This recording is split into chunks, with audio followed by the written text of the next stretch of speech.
Salam sejahtera bagi kita sekalian. Bapak Ibu Saudara yang terkasih dalam Tuhan Yesus, memulai aktivitas kita hari ini, mari kita teduhkan hati kita sejenak di hadapan Tuhan sebelum kita merenungkan firman Tuhan. Kita satu di dalam doa. Tuhan Yesus, kami bersyukur untuk hari yang baru yang Tuhan percayakan bagi kami untuk kami jalani. Kami rindu untuk merenungkan kebenaran firman Tuhan. Kiranya Engkau menerangi hati dan pikiran setiap kami. Dalam nama Tuhan Yesus kami berdoa. Amin. Saudaraku, mari kita membuka firman Tuhan dari Yesaya 53 ayat 1 sampai ayat 12. Saya membaca dua ayat bagi kita, ayat 4 dan ayat yang kelima. Demikian firman Tuhan. Tetapi sesungguhnya penyakit kitalah yang ditanggungnya, dan kesengsaraan kita yang dipikulnya. Padahal kita mengira dia kena tulah, dipukul dan ditindas Allah. Tetapi dia tertikam oleh karena pemberontakan kita. Dia diremukkan oleh karena kejahatan kita. Ganjaran yang mendatangkan keselamatan bagi kita ditimpakan kepadanya. Dan oleh bilur-bilurnya kita menjadi sembuh. Saudara yang terkasih dalam Tuhan Yesus, kalau kita melihat judul dari perikop ini adalah hamba Tuhan yang menderita. Perikop ini merujuk kepada pribadi Tuhan Yesus yang berinkarnasi menjadi manusia untuk menyelamatkan manusia berdosa.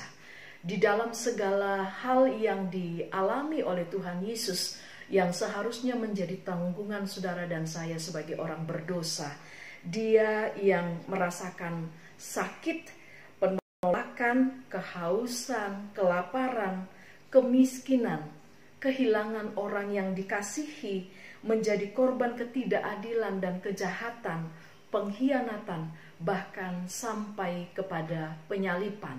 Itulah yang seharusnya kita alami, tetapi semuanya ditimpakan kepada Tuhan Yesus. Supaya apa? Saudara dan saya diperdamaikan dengan Allah Bapa. Saudara dan saya juga diharapkan dalam 1 Petrus 2 ayat 24 supaya melalui karya Yesus di atas kayu salib kita tidak hidup lagi terhadap dosa, tetapi kita hidup untuk kebenaran.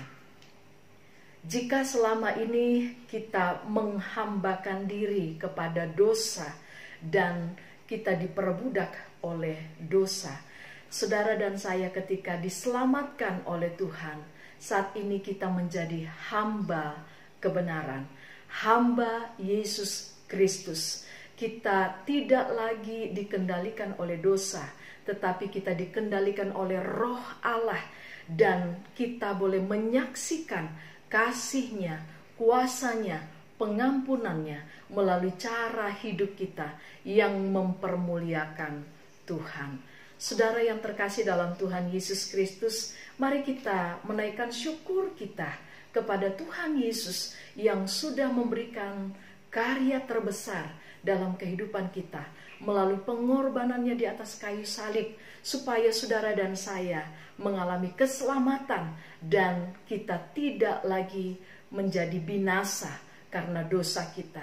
Biarlah melalui keselamatan yang Tuhan anugerahkan bagi setiap kita, kita boleh menghidupinya dengan melakukan hal-hal yang menyukakan hati Tuhan. Kita menyenangkan hati Tuhan, dan kita boleh menjadi berkat bagi orang-orang yang ada di sekitar kita. Kiranya bagian firman Tuhan ini mendorong dan memampukan setiap kita. Bukan lagi hidup untuk diri kita, bukan lagi hidup untuk dosa, tetapi kita hidup bagi Kristus dan sesama kita. Amin.